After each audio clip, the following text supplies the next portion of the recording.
9:54, the new CHEX Daily. We're talking minimum wage, and quite a conversation going on our Twitter feed right now, Mike. Yeah, it just keeps going.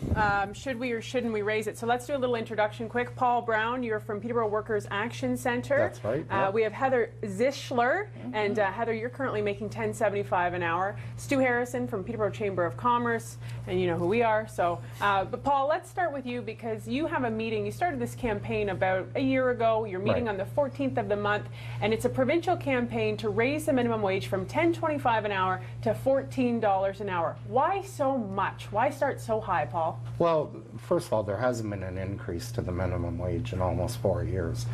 And at the current rate of $10.25 an hour, a worker making that wage is 19% below the low-income measure or the poverty line. So the idea of getting the workers up to $14 an hour would actually put them 10% above the poverty line. And we're in agreement with some things with the Chamber, like on indexation going forward.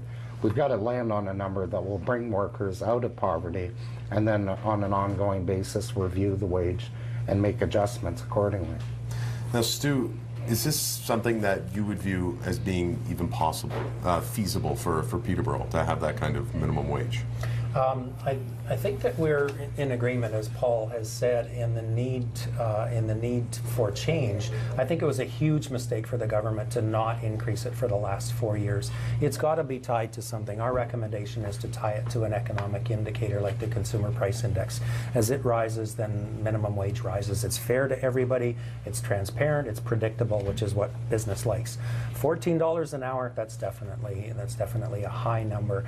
And I've talked to some people about what would happen, and it ain't pretty. As Andrew was pointing out, it would cost some jobs. I talked to a Tim Hortons owner today. They're often painted as the big bad business, you know, and an example of what could happen. But the Tim Hortons owner that I talked to today pays 200,000 hours per year. So $1 an hour is $200,000. $4 an hour, taking him to $14 an hour, is an $800,000 expenditure, and his payroll is already over $2 million a year. $800,000 is a ton of money. He couldn't afford it. So his reaction is exactly what Andrew said, and that is that he would just employ fewer people less often. So let's look at the face. Let's look at Heather's face, the girl who's making the money, and that brings. I mean, I feel like this is an argument that we're not going to solve definitely tonight. That's for sure, because there is the employee's perspective, but then there's the employee's perspective. And Heather, your case is interesting because you came back into the workforce after making. What were you making before you left? Oh, about $15. About 15, and now you're down to $10.75 an hour. Married, children. So how is it for you? And do you see the other side of the coin from an employer's perspective? I do, but still, at the end of the day, I still want to have a little bit of extra money in my paycheck too, to be able to go out and do stuff. But right now, basically, it's just going to pay bills.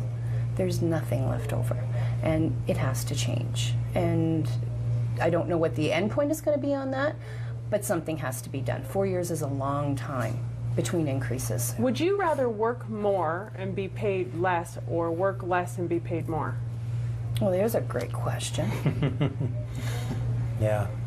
Because I think from an employer's perspective, that's not often what it would come down to. Would it, Stu? Do you think? Yeah, I mean, that's what we're told, exactly how that happens. And it's the problem with legislating this stuff, is you can't legislate a business you can legislate it to pay, but you can't legislate it to raise its prices. So, you know, where does that $800,000 come from for Tim Hortons? He's got to make some tough decisions, and it's likely going to be fewer staff, making compromises here and there. You know, everybody paints the picture as this, you know, the fat cat business person.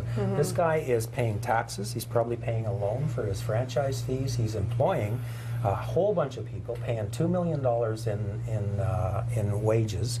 He's contributing to charity. He's employing your kids, in some cases your parents. So I have total sympathy with what Heather is saying. She's absolutely right. It would be nice, but it's really hard to legislate it. Minimum wage, absolutely. Make it fair, transparent, consistent, absolutely. It's just making that jump. I just think it's too much. I think it would have dramatic consequences. Now, Paul, a lot of people online, we've had a bunch of people arguing on Twitter, as usual, that's what it's for, making the suggestion, you know what, maybe it's not minimum wage that needs to be raised, maybe it's taxes that need to be cut. Well, would that help in any way? Maybe raise the minimum wage a little bit and then sort of focusing on taxes? Well, maybe for the true small business owner, there could be some definite changes to give them some relief on taxes. But fully, almost 50% of minimum wage workers in Ontario work for corporations with 500 or more employees. So they definitely do have the capacity to pay more. There would also be a stimulative effect to raising the minimum wage to $14 an hour. It would actually add $5.1 billion to the Ontario economy annually. And these folks will put that money right back into the economy almost instantly. They're not going to be stashing excess into Cayman Island bank accounts. It'll end up right back in the economy locally and would be a boon to many small businesses. Okay, well, thank you very much for everyone to come in today. Yeah, thank you so much. This debate will continue. We'll put some contact information on our Facebook and Twitter page. Well, you guys are asking everyone to call our MPP as well as the Premier, and we're going to post those phone numbers on Facebook and Twitter for all of you. Thank you Good very luck. much for everyone coming in today, and CHEX you. News Watch at 6 starts right now.